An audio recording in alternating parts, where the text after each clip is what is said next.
It is 10:02. There we go. It is 10:02 a.m. and we're going to go ahead and get started with this Board of Directors meeting of the Denton County Transportation Authority. We do have a quorum. First up on today's agenda would be the invocation. Jody, would you mind if I had you do that today? Thank you, sir.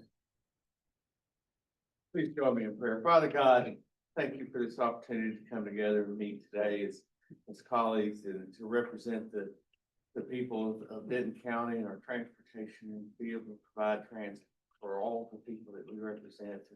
And Lord, also, if you would please be with this week's been a difficult week. You know this week's been a difficult week, Lord, and we thank you for answering all the prayers that's been sent your way and to listening to all the people of our county, Lord, and our cities, specifically related to Commissioner Bobby Mitchell. Lord, please be with her and her healing. Please be with her and her family during their loss of Commissioner Mitchell's husband, Fred. Lord, we all love them so very much and wrap our arms around her while she deals with this difficult time, Lord, and also wrap your arms around all of her family with what they're going through with this tragic event. Lord, please just keep all of the employees and the people that loved her so much also in high hopes and continue to pray to you for all of that healing. Lord, be with this group as we continue our deliberation today to do the right thing in your will. In Jesus' name we pray. Amen. Amen. Board Member Green, would you mind leading us in the pledge? Allegiance to the flag of the United States of America and to the republic for which it stands, one nation under God, indivisible, with liberty and justice for all. Honor the Texas flag. I pledge allegiance to thee, Texas, one state under God, one and indivisible.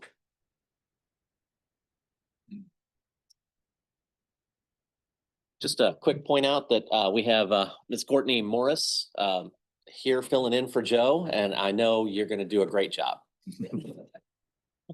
Yeah, y'all keep us on a good leash. I appreciate that. All right. With that, we go ahead and go into introductions. We have anybody this morning? I'll invite Mr. Austin Frith to the podium to introduce one of our new team members, please.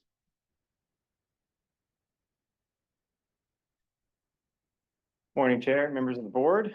It's my pleasure to introduce Jennifer Kiesel. She's our new capital planning and maintenance manager. Jennifer joins us with over a decade of experience in facility and capital project planning, most recently from DFW Airport, where she led a wide range of infrastructure initiatives. Her work spanned everything from space planning and project delivery to managing multi-million-dollar facility upgrades, vendor coordination, and critical transitions during the pandemic. Within her role at DCTA, Jennifer will be responsible for leading the development and implementation of our facilities capital plan, overseeing maintenance and capital improvement projects across all facilities. She'll be managing both internal and contracted resources, ensuring compliance with FTA and FRA asset management guidelines, and will play a key role in maintaining our transit asset management plan. Jennifer brings a thoughtful, forward-thinking approach to capital planning and facilities management, grounded in strong project execution, attention to detail, and a collaborative leadership style. We're excited to welcome her to the DCA team. Welcome aboard. Glad to have you. Thank you. Any others, Paul? No, sir. All right. Next up, we have public comment. The agenda item provides an opportunity for citizens to address the board of directors on any agenda items or other matters relating to DCTA. Each speaker has been given a total of 3 minutes to address any items. Anyone wishing to speak should be courteous and cordial. I don't believe we have any requests for public comment at this time, so we'll go ahead and move on to the consent agenda. Board, we have a consent agenda. If you can look in your packets, monthly financials, Title VI policy, CEO contract renewal with Holmes Murphy, special meeting minutes approval.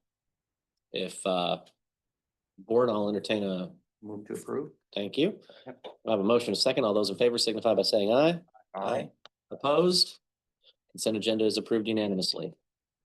Regular agenda. Item 1, discuss and consider approval of a master services agreement with River North Transit LLC, DBA Via Transportation for Go Zone Demand Response Service for the period of October 1, 2025 through September 30th, 2028, with up to 2 additional 1-year periods. This is an action item, and we have Mr. Paul Christina here to walk us through it. Good morning, Mr. Chairman and members of the board. It's good to be with you this morning. First of all, I'll start off with there's a series of contracts that are going to come before you as a result of a lot of work that's happened internal to our team. Our procurements team has been very busy, done a great job to get us to this point, as well as many members of our executive team that served on the selection committees for these. So our recommendation on the item is to approve the master services agreement with River North for a 3-year period and up to 2 additional 1-year options. If you recall, let me take you back a few months. Back in December, we briefed on, we briefed a couple times last year, most recently in December, on the package of mobility as a service contract that DCTA maintains to provide services like the Go Zone service, like our transportation network companies that support contracted services to non-member cities, et cetera. We talked about how those services were really born out of a series of solicitations in the 2017, 2019 timeframe that were bundled all together and delivered to the vendors that we were working with. And we talked about the challenges that we were having, understanding which contracts were which and how the task orders fit together and all that sort of stuff. And that through this process, we sought to distinguish and make much more clear what it is we're doing moving forward. So we presented this slide also in that time and said, we're going to go after a new contract for demand response services. And we'll talk about the definition of demand response, but plainly you all know it as Go Zone. And then we have a package of services for the on-demand services. So this briefing item, we're going to talk about Go Zone and demand response. Next briefing item, assuming it's called, we'll talk about on-demand services.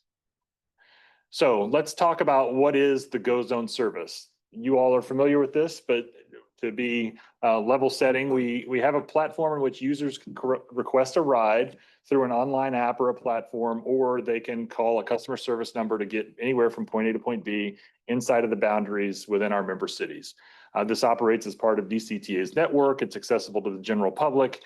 Our provider, Via Transportation, has issued or provides on a regular basis a set of vehicles and a set of operators to provide the service.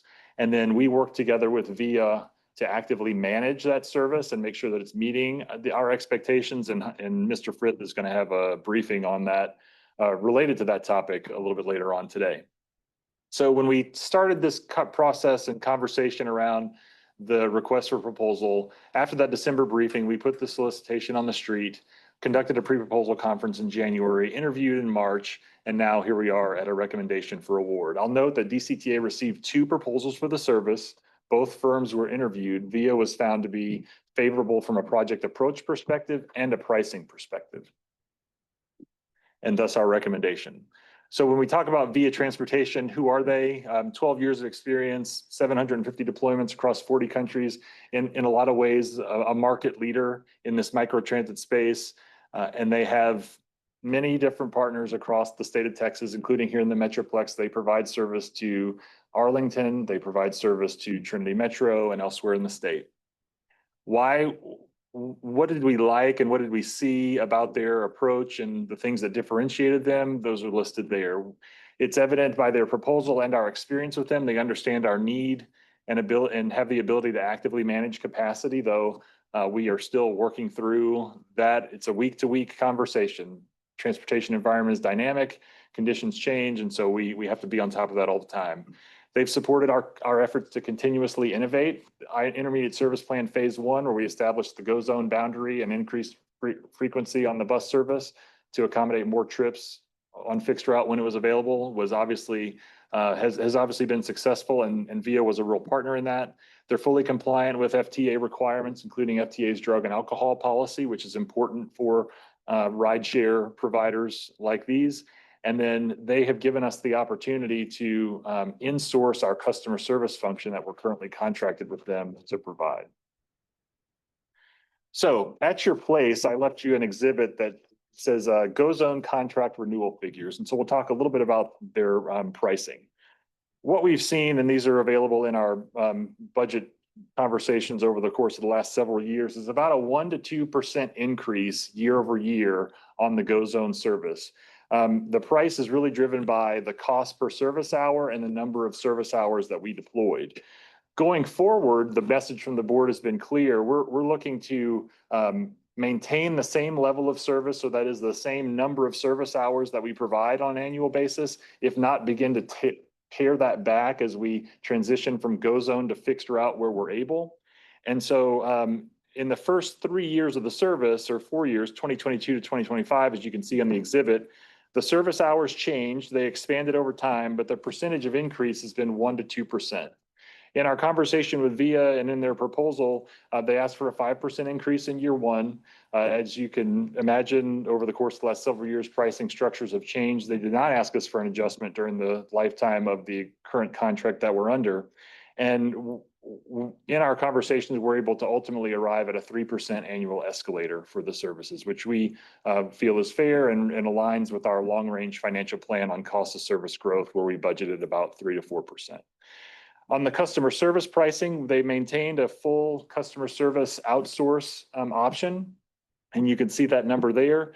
But they also provide the hybrid model that we've talked about in previous customer service conversations, and we anticipate that next month we'll bring Randy Trantham back in front of you to talk about, now that we understand this pricing going forward, what sort of options that gives us for insourcing of customer service, as well as the other components like telephone equipment, furniture, all the things that are going to be required. So this contract gives us that optionality to continue that trajectory to insource customer service. One of the things we also put in this RFP was the opportunity to provide a desk and a work area for a VIA project manager that could be local. It's really important for us that we have a person from VIA that we can reach out and touch and do all this collaboration with. And so they did offer us a small discount on the hourly rate by virtue of having a person that could sit inside the bus operations and maintenance facility where all of this mobility services work and conversation happens. And so we really get to build a cohesive team with our vendor, which is really important to us to drive the best possible outcomes. On the exhibit, you can see for reference some cost estimates that we've gotten from other providers locally in the market that tell us that the pricing that we've received is fair and reasonable. Any questions about that? Who is the other vendor? MV Transportation. One of the other differentiators when comparing the two is that this fleet of vehicles and operators that we have with VIA is it's consistent and cohesive. Some models for this type of service, like the DART GoLink system, may have an overall provider, but they may supplement a core fleet of vehicles with other TNCs like Uber or Lyft or something like that. And when you do that, obviously there's a lot more variation in the type of vehicles that can show up and the operators that can show up and all that sort of stuff. So another good differentiator for this proposal. Other questions or comments on this one? Paul, I think my biggest question, if there's nothing else from the board, as we dig into the numbers, seat availability and whatnot, which is later on in the deck.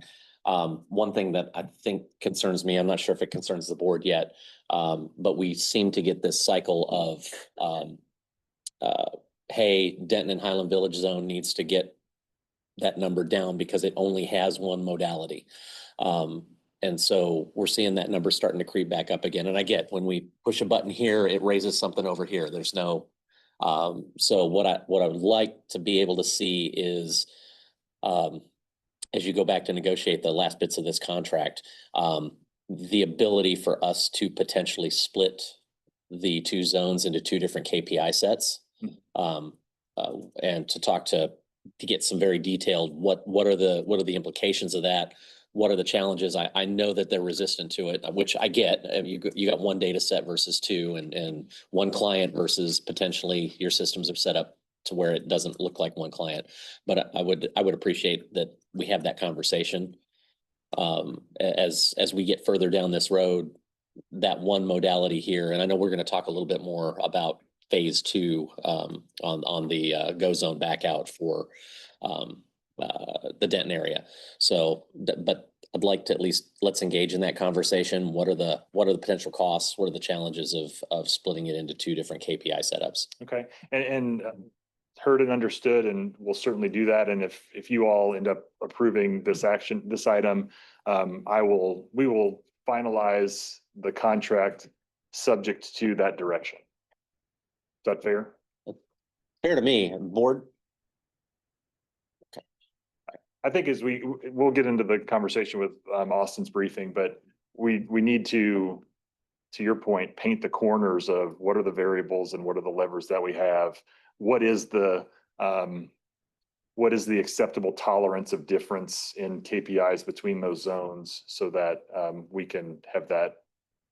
Yeah, I think it's important and coming on the board, because what I don't want to do is get us in a situation where the board has a feeling of discrepancy. Right. What I want is a policy of discrepancy, Right.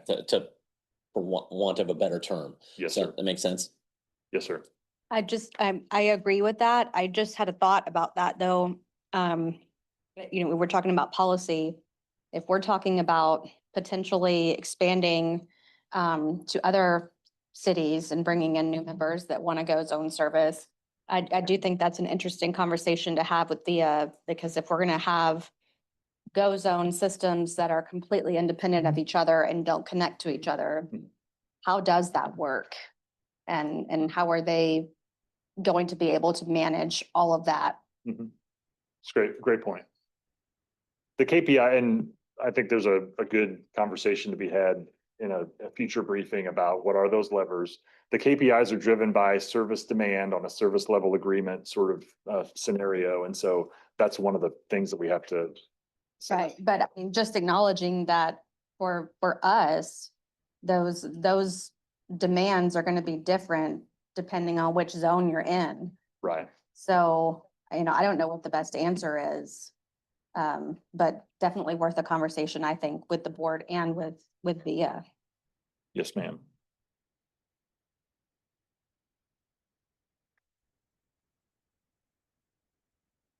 Anything else on this?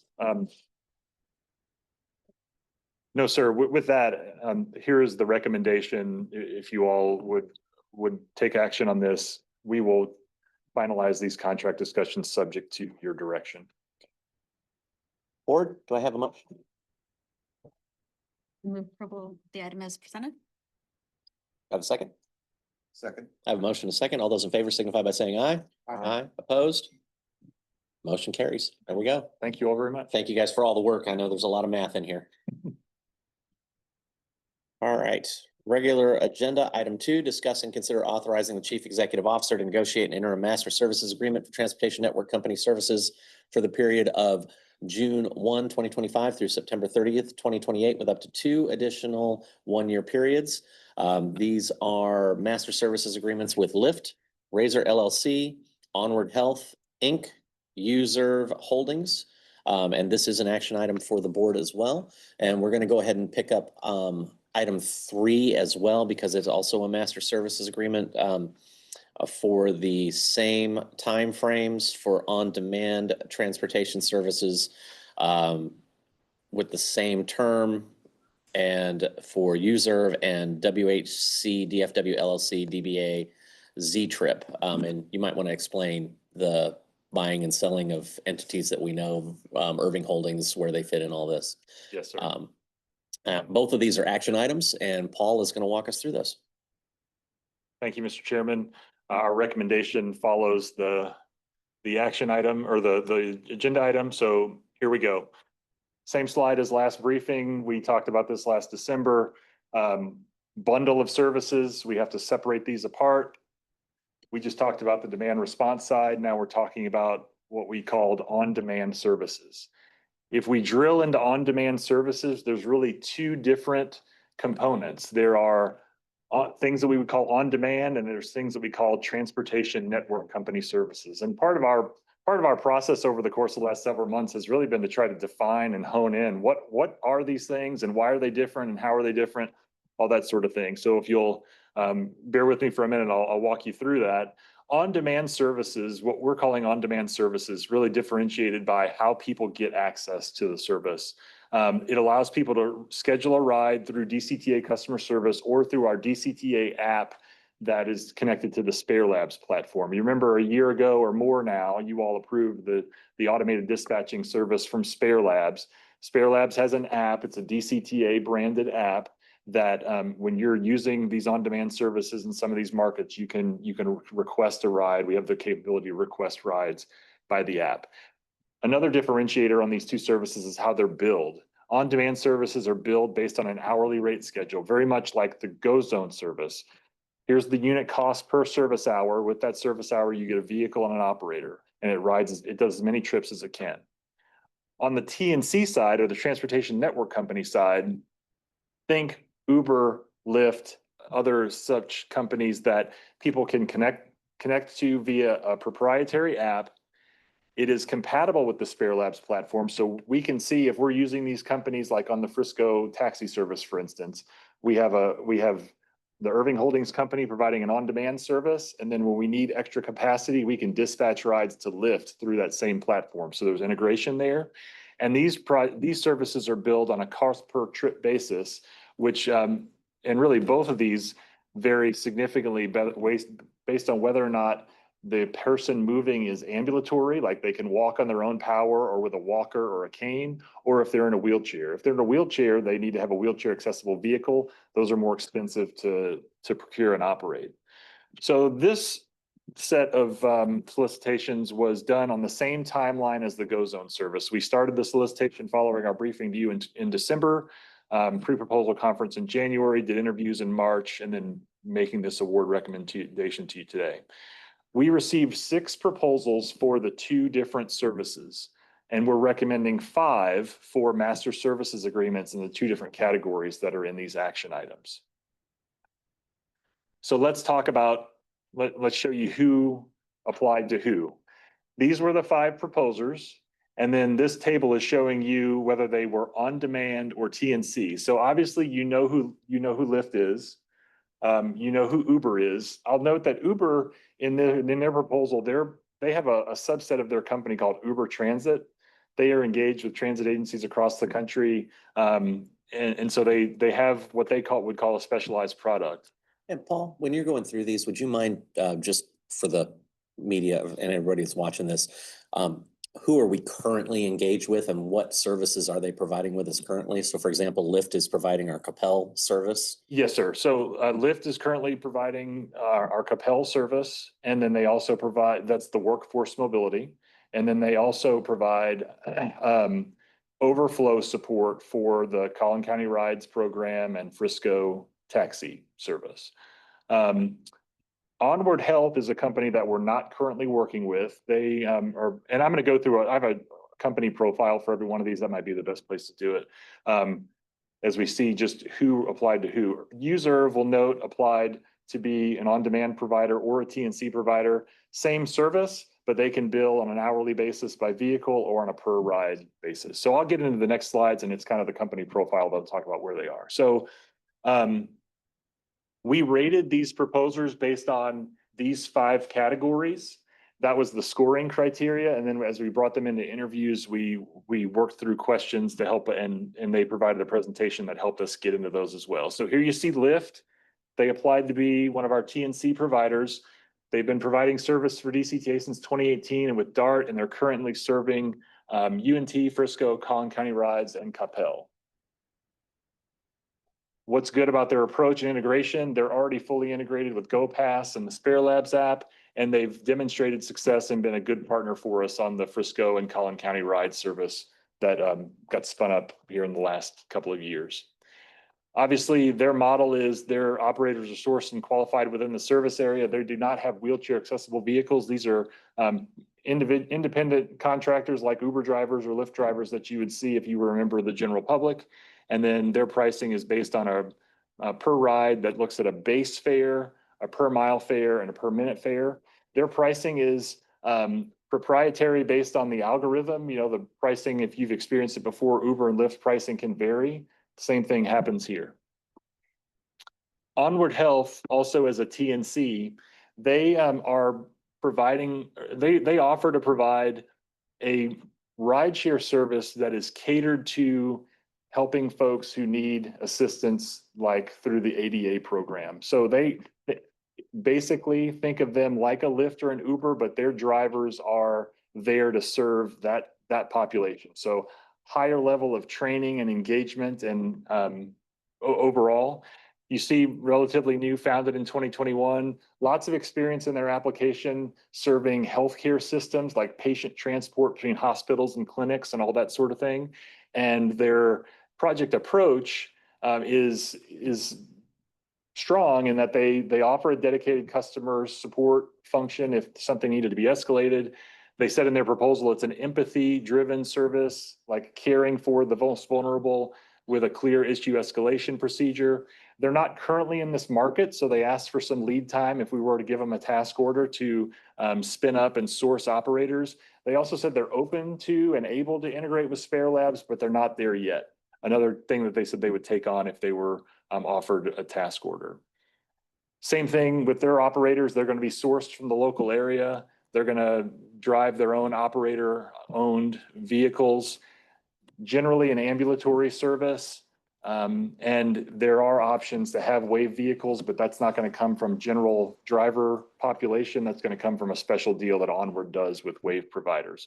Their pricing is based on same thing as Lyft, per mile, wait time, per minute, et cetera. We do know this price structure, and we'll talk about how we're in the process of these negotiations right now. Another thing that's important here is that they have asked for a minimum number of rides in order to stand up service. And so that's part of our negotiation with them as well. Here you see the Uber profile, another TNC, the oldest, probably the most recognizable of the TNC providers in the market. Lots of experience in this local market on the DART GoLink service, integrated with GoPass and the Spare Labs app. They offered 3 different service products under the Uber Transit umbrella, the Uber X, which would be a single rider, Uber Shared, which is a shared ride service, and then the Uber Comfort, which would provide more legroom. This is similar, again, to the products that you would see if you were a general member of the public using Uber on your own. I think you're familiar with how they source fleet and operators, and again, like Lyft, algorithm-based pricing on a per trip basis. So now we're going to transition into the on-demand providers, and Userve is the one who offered on-demand and TNC support, fully ADA compliant, similar to the offering of Onward Health, FTA compliant, able to assist people with disabilities. A little bit older, founded in 2017, as opposed to Onward Health, which is pretty new. Currently serving DART with 600 trips a day on their paratransit system, so therefore established in the market. Sourcing operators locally, using operator-owned fleet. If they need if they needed to bring a WAVE product to the table, they would do so through a third party. And then known pricing on the TNC side, and also provided an hourly rate structure. Also, they are looking for that hourly or that minimum ride threshold in order to provide a task order or to serve under a task order. And then finally, we'll call this firm Z-Trip. Z-Trip is a company that purchased the company that we know as Irving Holdings. Irving Holdings been around the DFW market for a long time. They're providing us service on the Frisco Taxi and the Collin County Rides program. We pay them on an hourly basis, and they provide a driver and a vehicle. They put a tablet in their car that's linked to our Spare Labs platform. Our Spare Labs platform dispatches the trip manifest for the day. Their driver provides that service. Z-Trip is a new company, but also new company to us, purchased Irving Holdings, but has broad experience in the transit industry overall. Again, well-established, integrated with the platforms that we like, and then they're an on-demand provider, not a TNC provider, so their pricing is on an hourly basis. So if we take all that and kind of summarize, here's what we see. And this was if nothing else, you're gathering from this briefing that there's a lot of different variations and variables here. And so that's why we've crafted this the way that we have. Nobody gets a minimum award unless they get a task order. That's number one.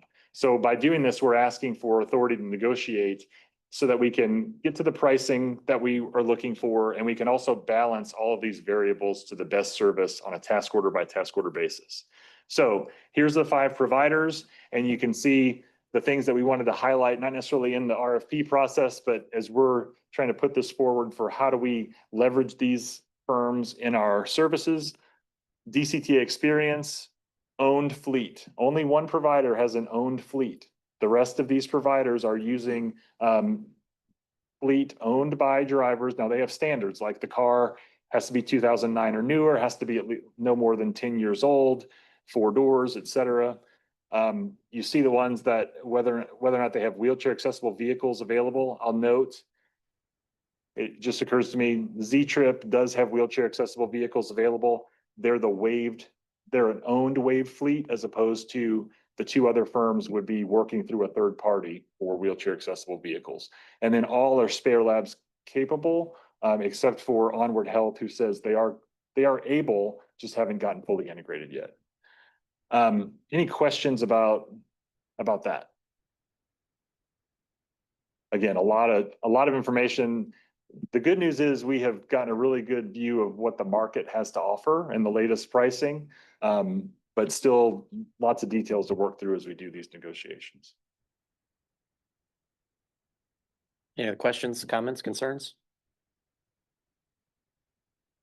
If there are nothing further, I think we have a motion to take.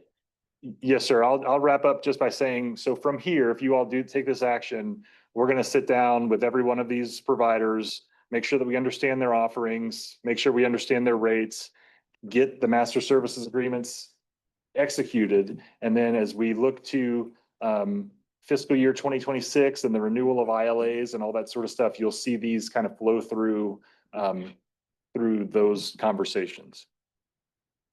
So with that, our recommendation. Board, I'll entertain a motion. I'll make a motion for item 2 to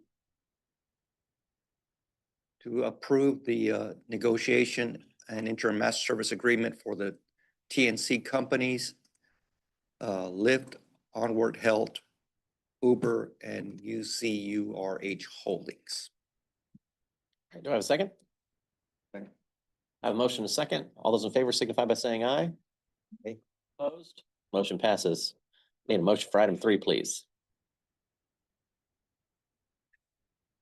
Chair, on item 3, I recommend that the board authorize the chief executive officer to negotiate and enter into a master service agreement for on-demand transportation services with the 2 companies listed, UZURH Holdings and doing business as Z-Trip, as stated. I have a motion. Do I have a second? Second? I have a motion and a second. All those in favor signify by saying aye. Aye. Opposed? Motion passes. Thank you, Paul. Okay. Thank you, sir. All right. Item 4, discuss and consider approval of a contract amendment with Rio Grande Pacific to exercise a 5-year option for A-Train operations and maintenance support with Positive Train Control Maintenance from October 1, 2025 through September 30, 2030. This is also an action item, and Paul Christina is presenting. Thank you, Mr. Chairman.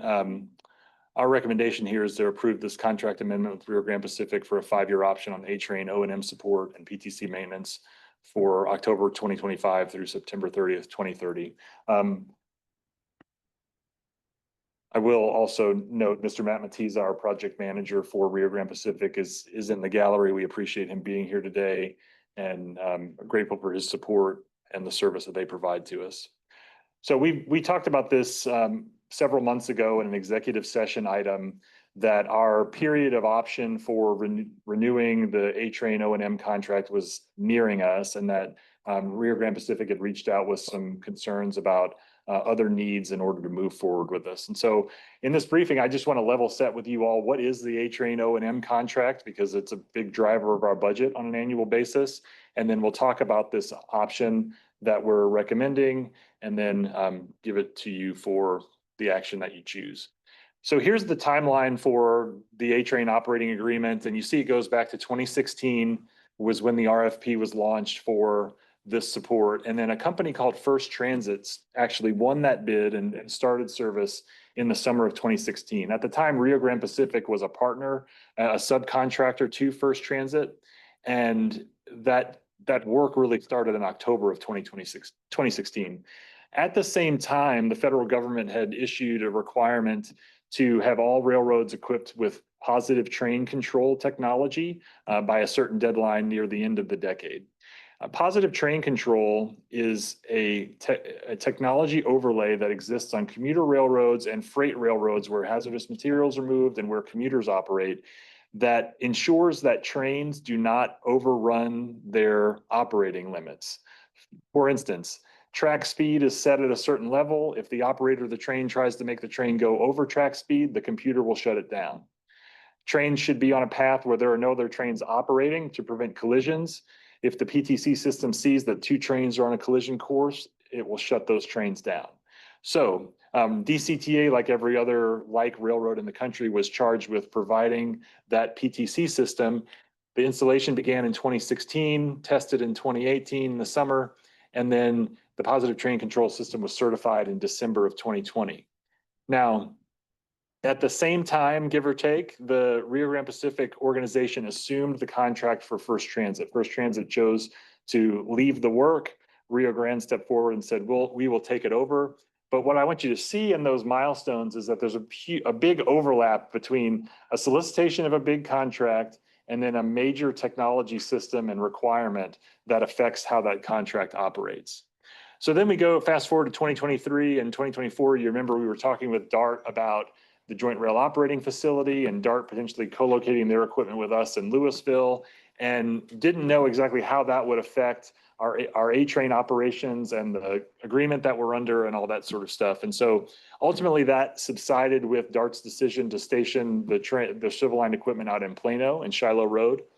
And so that is behind us. And so now we find ourselves with a known scope of work and a contract that is to be exercised in September of 2025. I'll also say during that 2024 period, we had talked about, should we be getting underneath the DART rail contract, all that sort of stuff. At the time, the conversation was so many different things going on. The DART operating and maintenance contract was complex also. And given all of our other priorities, we deferred on that option. And so here we are with this opportunity to renew. So who is Rio Grande Pacific? Privately held company. Their headquarters is in Fort Worth. We've been there a time or two. That's where they do their dispatching. That's where their main office headquarters is. And they provide a full host of railroad operating support, not just for commuter operation like DCTA, but also for short line railroads across the country. I'm in business since the mid 80s. Lots of different freight railroads, like I said, and then been our prime since 2020. That table on the right shows you how their staff that give or take a few headcount here and there, but majority focused on train handling and operations and train maintenance. So the initial term of this contract was July 1st of 2016 through September 30th of 2025. It has the option for 1 5-year renewal, and we're to provide that notice not less than 60 days prior to expiration.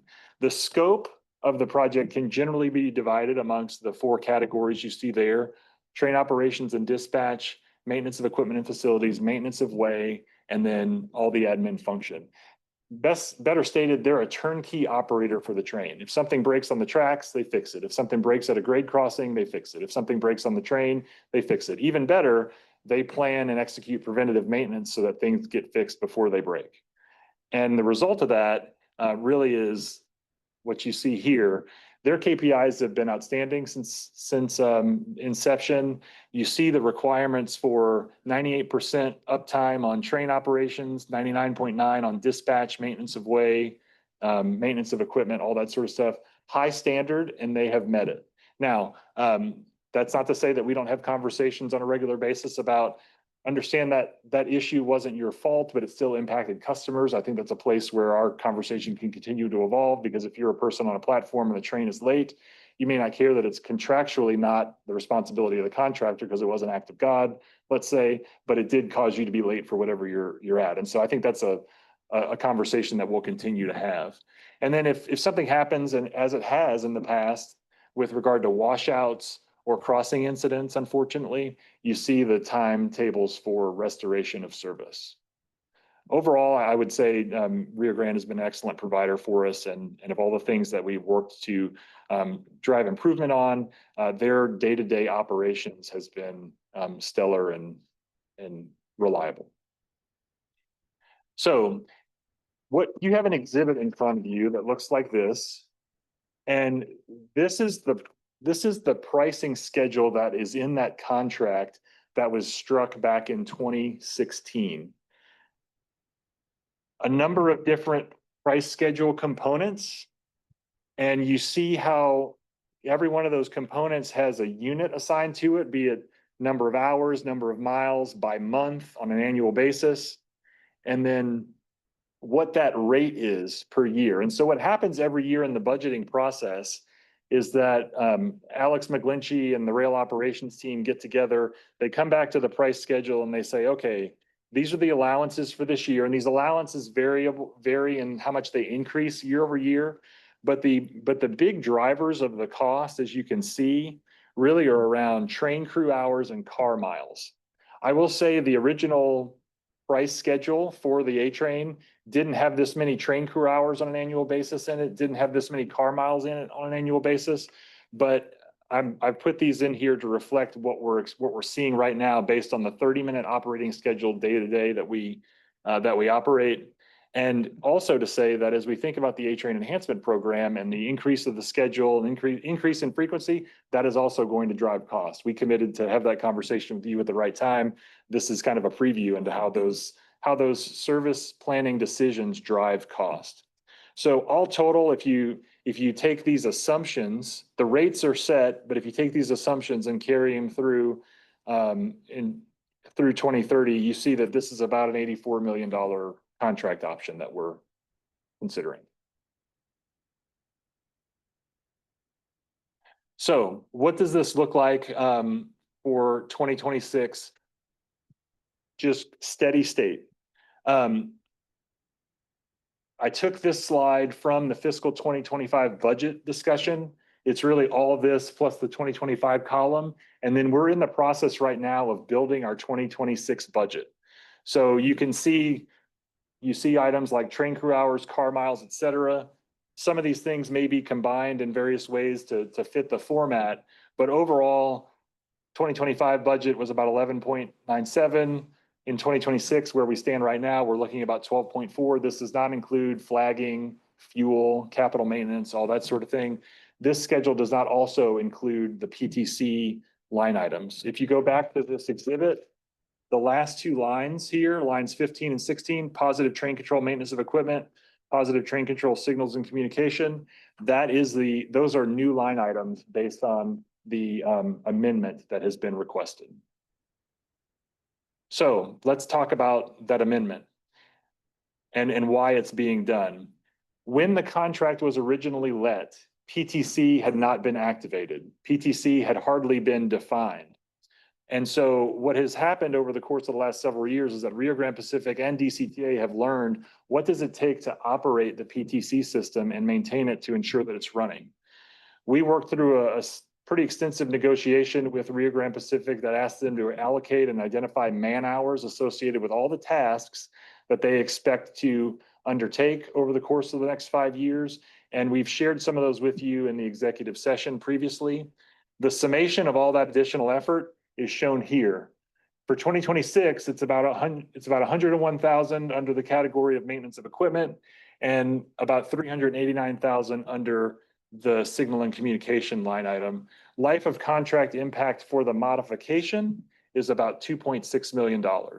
So if we want to get a relative sense about how impactful is this change, the life of contract cost that I showed you on the prior exhibit, about 84 million. The budget that we have in development, about 12.4 million. This would add about $500,000. So we're looking at a 4% overall increase in 2026 as opposed to what we would have if we did not approve this amendment. So also in this amendment, we talk about a contingency allowance for parts. That was one of the original, or that was one of the bigger drivers of the first proposal from Rio Grande, is they said, if all these things break and all these things happen, then we're gonna have to spend all this money. We said, let's go on an allowance kind of basis so that we only spend money for things that we actually have to incur. And so this is incumbent upon us to make sure that if they tell us, hey, you need more of these PTC parts, that we purchase those PTC parts so that they're available, because we intend to hold them accountable to KPIs on the PTC system performance, but we've got to do our part. That is, buy the parts and listen when they say things are prone to replacement. Yes, sir. Is there any concern about the impact of tariffs on parts? In short, yes, much of what we work with on the rail contract is coming from overseas, Europe and other places. We haven't had the conversation about tariffs yet, but I'm sure it's coming. We've already seen the impacts of price escalation from overseas markets in the last couple of years. And so have not talked about tariffs yet, but I will not be surprised to hear that it is arising. Any other questions?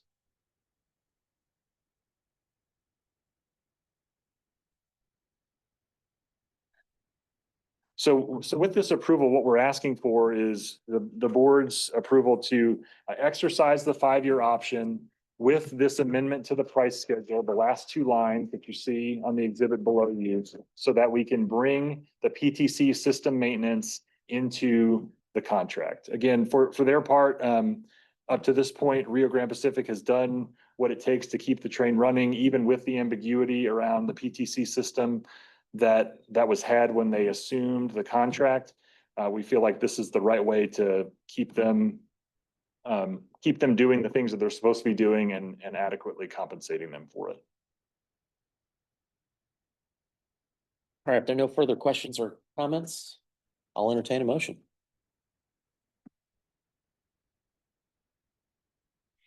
Move approval. Don't y'all go rushing to the doors here. Come on. I move approval. Awesome. I've got a motion. Do I have a second? Second. I have a motion and a second. All those in favor signify by saying aye. Aye. Opposed? Motion passes. Thank you, Paul. Thank you, Mr. Chairman, members of the board. Again, thanks to our procurement team, rail operations team, executive team's been in procurement mode for quite a while now. So it's been a good run. Awesome. More to follow. Thank you.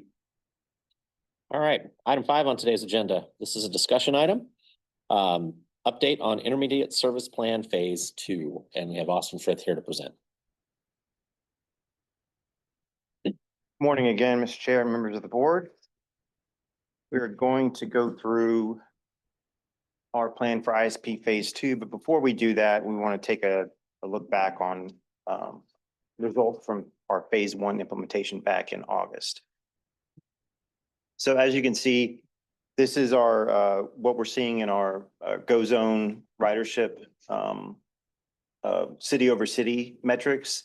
So as you'll see, you've got Denton down about 11% year over year. Louisville and Highland Village are up. And that's direct correlation with moving the service hours from Denton to Louisville and Highland Village. Also increasing ridership on Connect. You'll see on the bottom here are numbers with that net change of Go Zone being down, but in concert with the Connect service going up. So at a high level, we've got an optimization view of about 35,000 trips year over year increase. This is to share visibility with the board. We also are working on some other methodologies of how many of those Go Zone trips were actually absorbed by Connect, how many people actually adopted that. So we'll be sharing that information with you all in a future briefing. In addition to the Go Zone front, when we removed those or expanded the geofence in Denton, we actually added 18 new bus stops along the Connect routes in Phase 1. Of those 18 bus routes you'll see here, we've got our top 5 performers. Pretty impressive numbers on some of these stops. Southbound Ebre at Stella, number 4. The Winco Foods area, number 5, also pretty outstanding performance. And it just goes to show our methodology and the placement of these stops in conjunction with that geofence is critical. And we're seeing great benefits from that.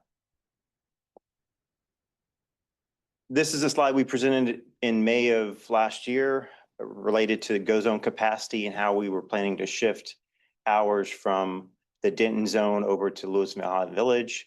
Our plan was to shift those hours approximately 2 vehicles per week from Denton down south. And then we also have an opportunity in stage 2 to add up to additional 300 service hours per week, and that would be about 2 to 3 vehicles. As of today, we have not exercised that stage 2. We are monitoring it closely. We're actively managing that service hour KPI. And when we feel the KPIs are meeting a certain threshold, we'll exercise that as needed. But today we have not seen a need for it. So when we talk about phase 2, there's 3 elements we're going to be focusing on to increase universal mobility and system-wide integration. We plan to expand the geofences around Go Zone, around the UNT main campus, TWU and Discovery Park campus. This expansion is being done in conjunction with implementing additional bus stops to improve student access and better connectivity to nearby neighborhoods. We also are implementing a revised UNT rate model and launching data-informed route optimization to strengthen cost recovery and simplify the overall network. And then finally, regional integration efforts. We're going to look at adding A-Train integration into the Go Zone app, which that's going to provide a better travel experience for our riders, more seamless integration with our system. So this is our overall phase 2 geofence plan. The map on the left identifies the 2 buffer areas we're going to expand, or geofence areas we're going to expand within the Go Zone fleet or Go Zone service area. And the map on the right is the area to the south here within the phase 2 area. That purple area is the data sets that we're identifying where key concentrations are happening within O&D. And this is an area that we feel is a great opportunity to expand that geofence to really direct our riders to our fixed route. And I'm sorry, Austin. Yes. Are these requests or are these pickups? These are requests. Okay, so Yes. if they're in the geofenced zone and they're making that request, they're still walking out of the zone to pick it up, or they're being told there isn't an option. Correct. Okay. Yep. Okay. So yeah, if going to phase 2, if they request a ride that's origin and destination within this purple area, they will get an offer of a fixed route. Got it. Or Got it. walking. So right now, because the dark purple is not in place, Correct. they are receiving Go Zone. Correct. Yes. So, okay. Yeah. Okay.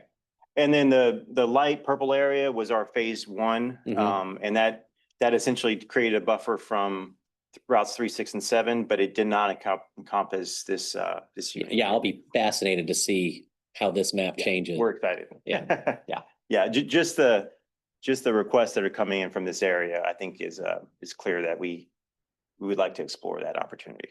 I have a question. So if you request a ride within an area that's geofenced, does that go against your rides, your unavailable percentage? Does that ding you there? I don't, Good question. yeah, it's a good question. I don't think so, but we Yeah, can, it should be provided. We'll ask the question. In my mind, it is not an authorized ride, and so it shouldn't be counted as a seat unavailable. Okay, Like you're not able to get, you shouldn't be getting a ride proposal. You shouldn't be eligible for a ride proposal. Therefore, your ride proposal can't be declined. Therefore, it shouldn't be a seat unavailable issue. so I'm just curious because TJ just asked if we were, if you request a ride within a geofenced area, does it just say there is no ride available, or does it make you walk outside of the geofence? There's 2 different, maybe the next slide will help. There's 2 different things in play. We have the geofence where you can get no-go zone rides. And then we have the purple boundary that says if you are requesting a go zone ride in this area, it's going to send you to the bus stop. Okay, So two different But it- algorithm things. But it won't, yeah, I guess it won't tell you to walk a half a mile right, to get out of the bubble. right. Now, we are gonna monitor, individuals stepping a block outside of Yeah, this, yeah. right? And getting a good. That's the fun part of this, right? Yeah, so we'll continue to monitor that to see if we need to keep expanding this zone, but yeah, it's something, will people outsmart it? with something to be determined. Question, does the general public know about this fence? I mean, except if they, other than if they watch this exciting. No, sport? it's not visible. This zone is not visible to Good to know. anybody accessing the app. Based on half mile radius. It's, Quarter mile. so the initial one was 1/4 mile buffer from the 3, 6, and 7. This buffer phase 2 in Discovery Park would be a little bit further out, so it may be reaching around the 1/2 mile.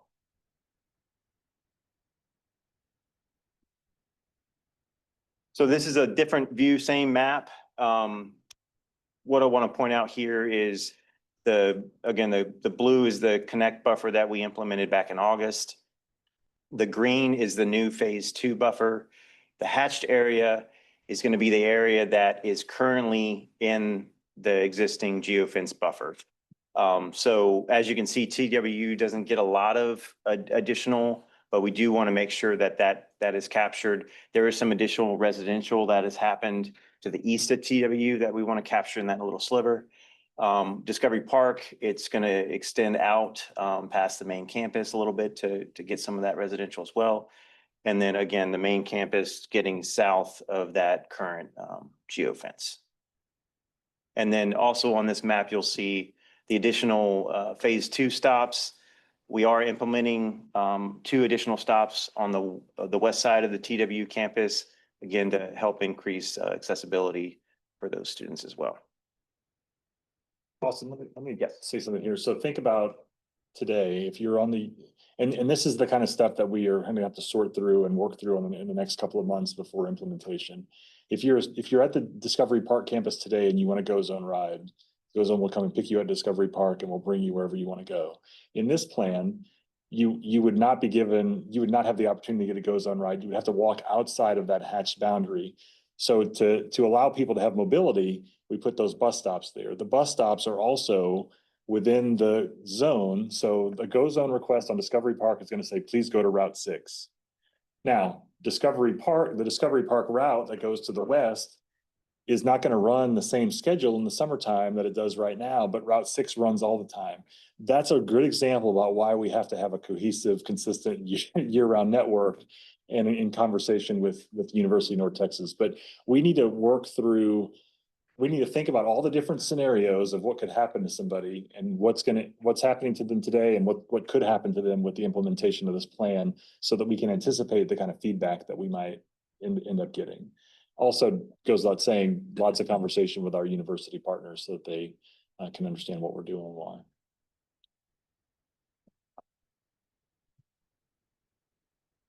The next element of ISP Phase 2 is our route efficiencies.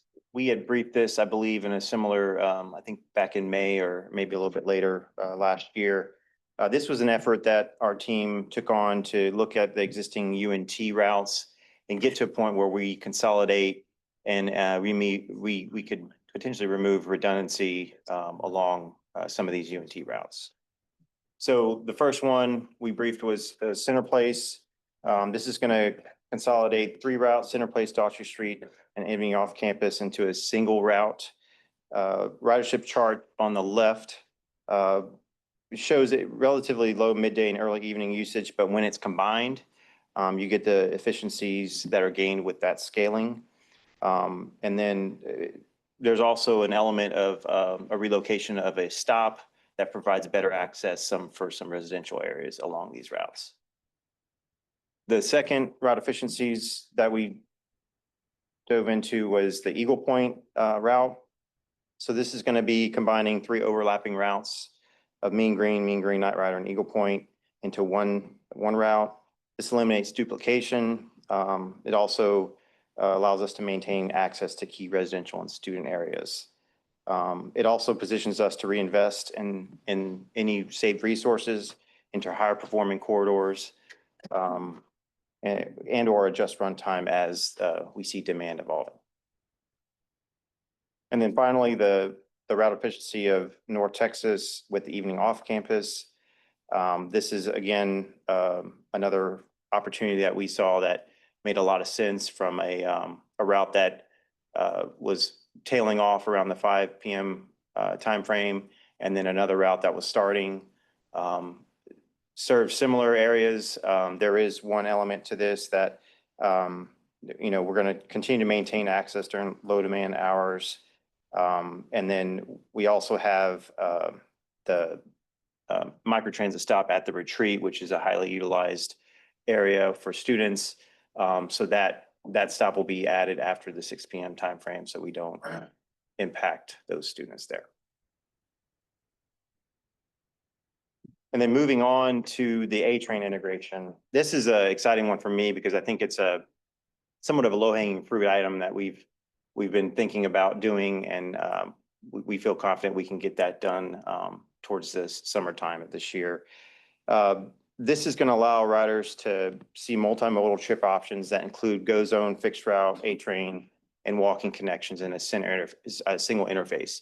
So essentially, if you're going from DDTC down to Louisville, the algorithm is going to do some analysis, and it's going to position you to essentially either walk to the GO Zone or a fixed route to the DDTC center, get on the A-train, and get down to Louisville or Highland Village, wherever that may be.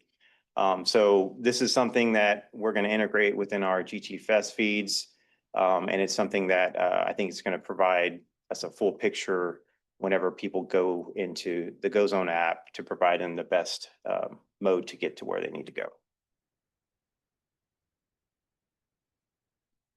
On the UNT shuttle contract front, this is going to highlight key changes that we're proposing for this contract here in the next year. We're requesting a 30% rate increase to align with actual fixed route service costs, which are now averaging in the $132 per hour rate. UNT continues to represent the vast majority of our local fixed route service in ridership, with 81% year to date that is being shown in FY25.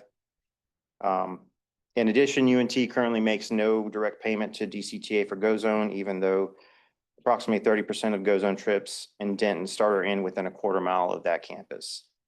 And looking ahead into phase 3 of ISP and to next summer, as Paul mentioned, talking about a single unified year-round bus network that would support offsetting some of this GO Zone capacity. That's kind of our goal. And then beyond that, we had talked about, I think in the strategic offsite, about this tap to pay technology that Javier is going to be working on. This could enable some type of future, data that we could absolve with who's riding our routes and the percentages of residents versus students, and what does that look like. So more to come on that, but this is kind of our path forward. And Austin, if I could, just really quick on the UNT contract, we want to, as Austin said, just continue to emphasize the importance of our relationship with the University of North Texas and the great work that we do together. Our relationship has come a long way in the last couple of years. This dialogue has been started, and really in the spirit of trying to understand, what do you all need from us, and how can we make this work for both of us?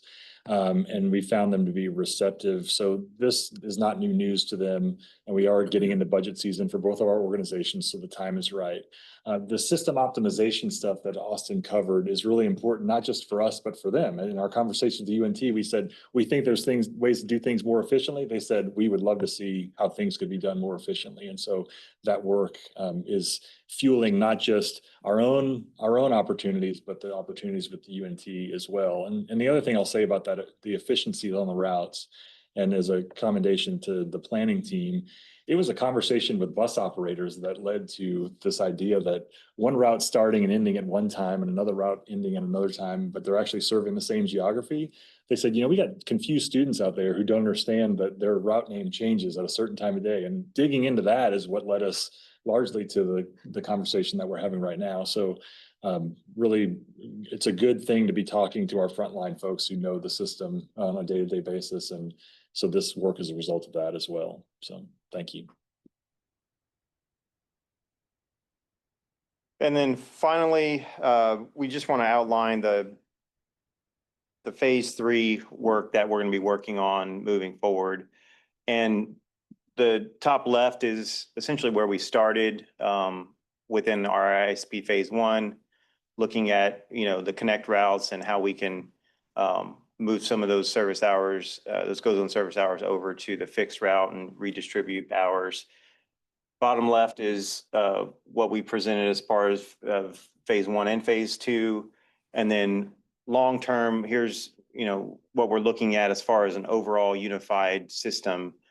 The orange lines are looking at a east-west, north-south potential for additional routes to connect, along University Drive and then southeast Denton area.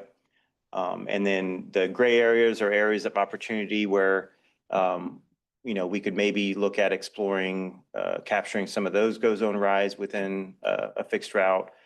We also have that integration of the A train that's happening in some of those gray areas. So long-term vision is we have a cohesive network that all the modes are functioning efficiently and they're doing what they're supposed to be doing. So that's my update. Happy to take any questions. Questions? Austin, the implementation timeframe on these, phase one, we're in the middle of. Phase two, before school starts this fall. Correct. Phase three, a year from before school starts this fall? Correct. Phase three, we're planning summer of 26. Okay. So just so I get in my head, the cadence is let's get this done during the summertime so that when students come back, we're not changing things mid-stride. Right, exactly. Okay, I think that's great. All right, this is a discussion item. Is there anything else to be discussed? Thank you, Austin. We'll go ahead and move on to item 6 then. This is our update on the electronic security and access control program. And Javier Ochoa. Good morning, Mr. Chair, members of the board. Today, I'm excited to present on some of the progress that we've made on our electronic security program by both staff as well as our integrator Preferred Technologies. It's been a great partner for us so far.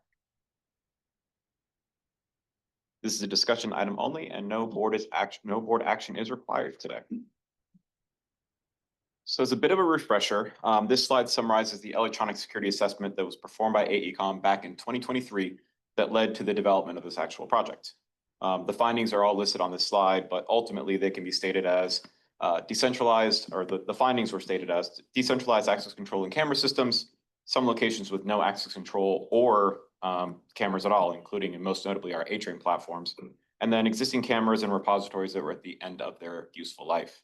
AECOM's assessment resulted in a full scope and budgetary estimate that I'll be reviewing on our next slide.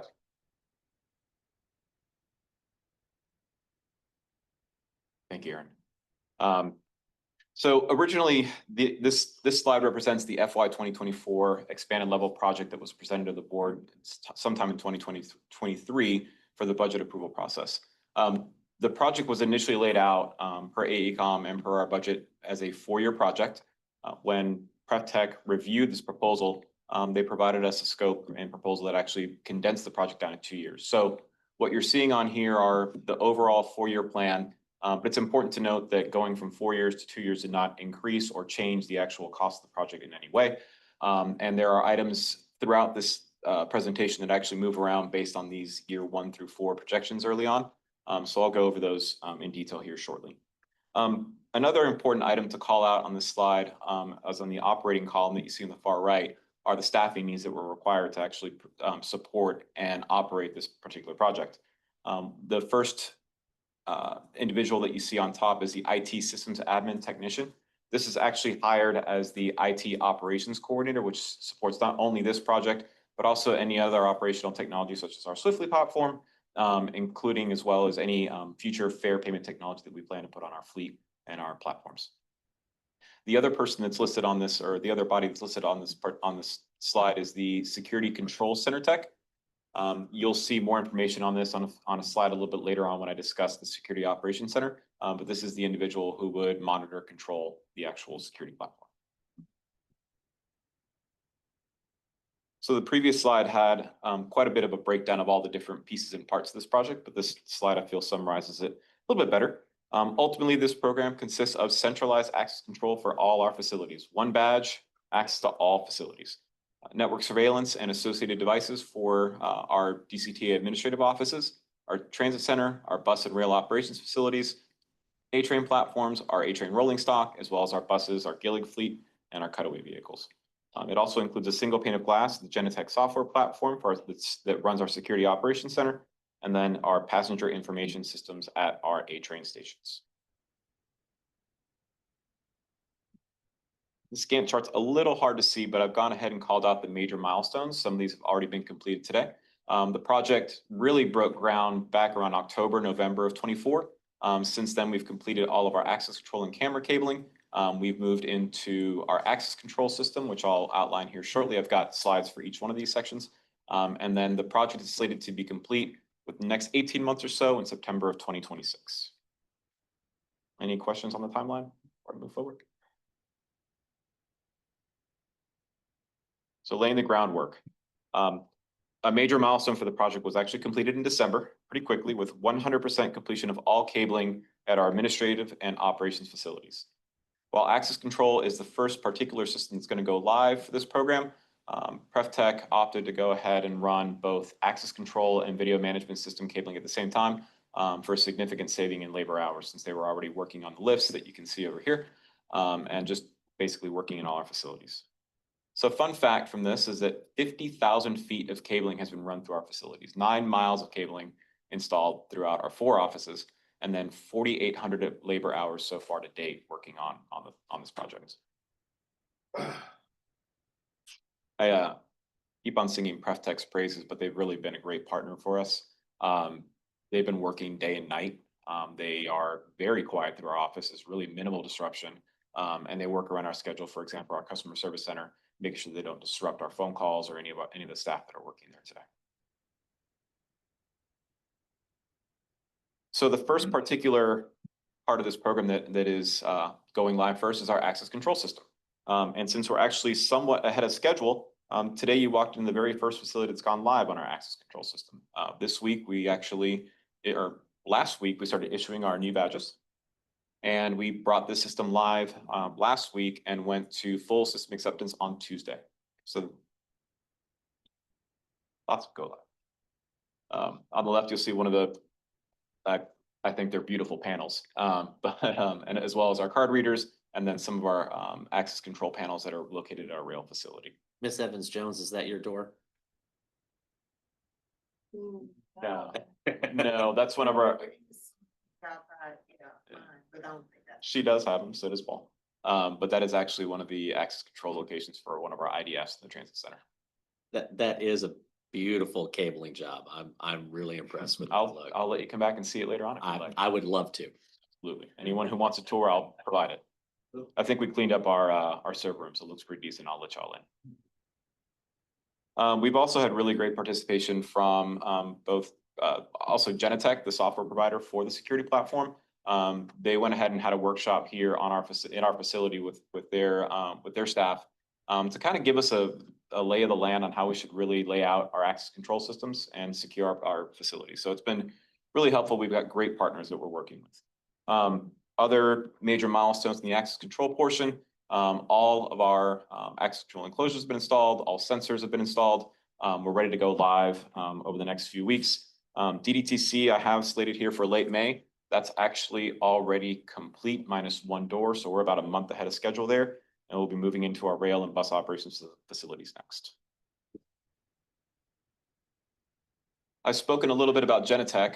This is basically the back end of the entire system that controls both our access control and our video management systems. Single pane of glass. The servers are located at our rail operations facility, data center, as well as our Dallas facility. So we've gone ahead and geolocated those a little bit separately. They've got full redundancy. They can retain up to 30 days of video. And, as we grow and increase, it's a very easy to scale system. We can increase storage capacity as we need as time goes on. This was completed back in January. The Security Operations Center is a very new thing for DCTA. Making room for the Security Operations Center actually required some remodeling and some construction at our rail operations facility. The original, what you see on the top left is actually our backup rail dispatch office. It was in an oversized office. We decided that that particular location would be best for our SOC. So on the bottom left, you see the end result with plywood backing for a very large video wall, and room for that desk that you see that's on the side right there for room for 2 operators. This is where I will call out the staffing needs for this particular portion of the project.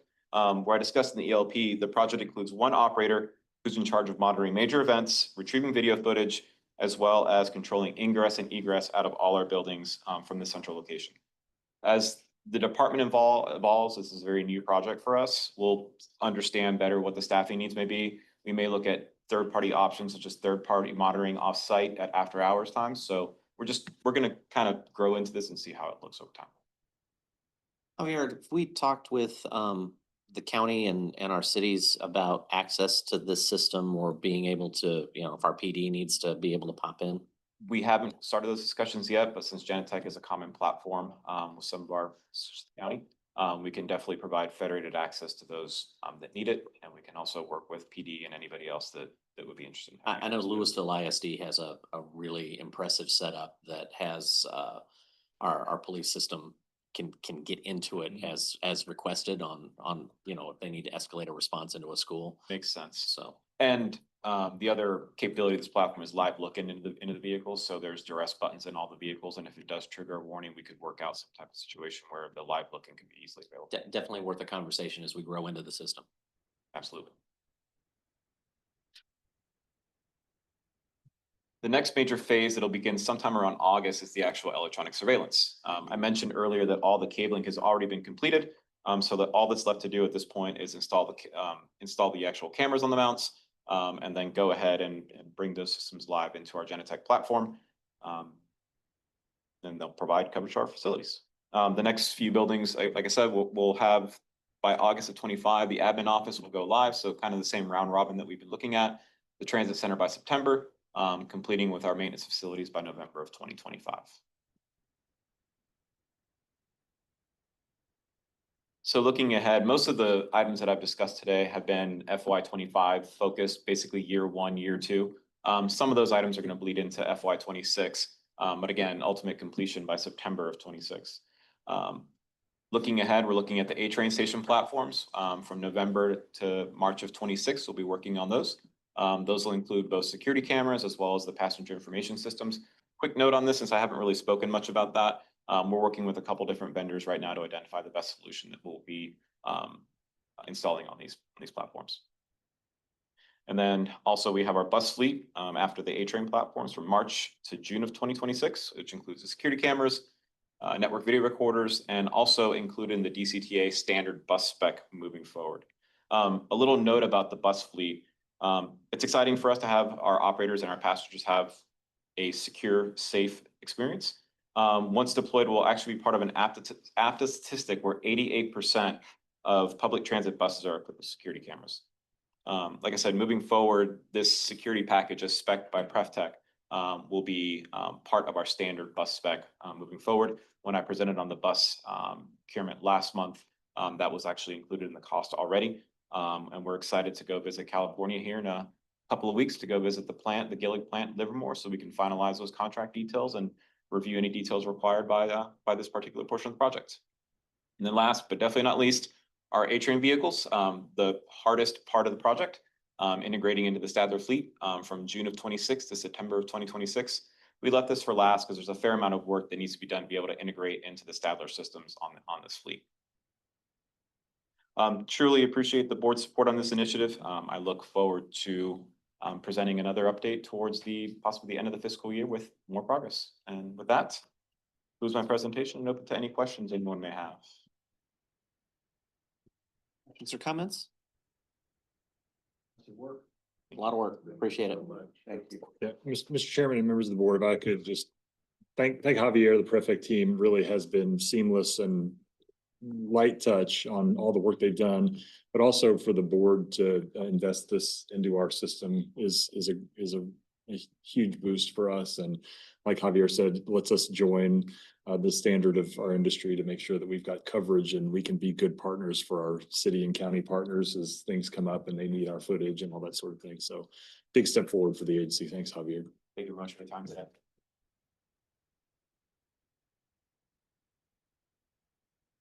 Item 7, discuss local and regional updates and legislative issues.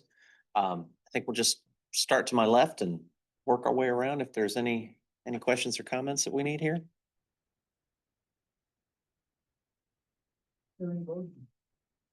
Yeah, at the state level, we've got DCTA DART taking all the fire right now. So we have sent a letter of support on a couple of bills, just letting them know the impacts of those bills to our system, should those happen.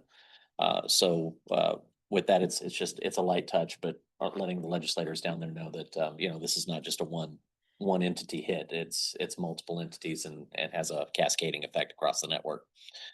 Anything else? Paul? Judge, anything for you? All right, thank you. All right, next up, we have informational reports. These are all in your background information. We have our safety performance, service performance, ridership by mode, and connect ridership year over year by month. Any questions or comments on those? Good data all through there. We also have A-Train ridership, fixed route ridership, and UNT ridership. With that, are there any future agenda items or board member requests? Comments, concerns? All right, next up, reports on items of community interest. What's going on? Nothing from Highland Village? I have not been told of anything.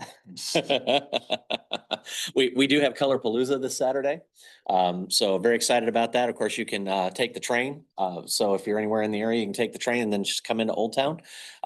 So pretty straightforward. And other than that, nothing too crazy. It's just the holiday season of the spring as opposed to the holiday season of the winter that we talk about. If I've got no other reports on community interest, we'll go ahead and convene into executive session. All right, we're gonna go into executive and then we're gonna take a bio break. So pursuant to Texas Government Section 551.0415, Board of Directors is going to, oh, sorry, that's the wrong one. Pursuant to Texas Government Code Section 551.074, personnel matters, deliberate the duties and evaluation of the Chief Executive Officer, fiscal year 2025 mid-year performance evaluation. We're going to move into executive session. Thank you for that. And we'll go ahead and take a 5-minute bio break and then come back.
Yep.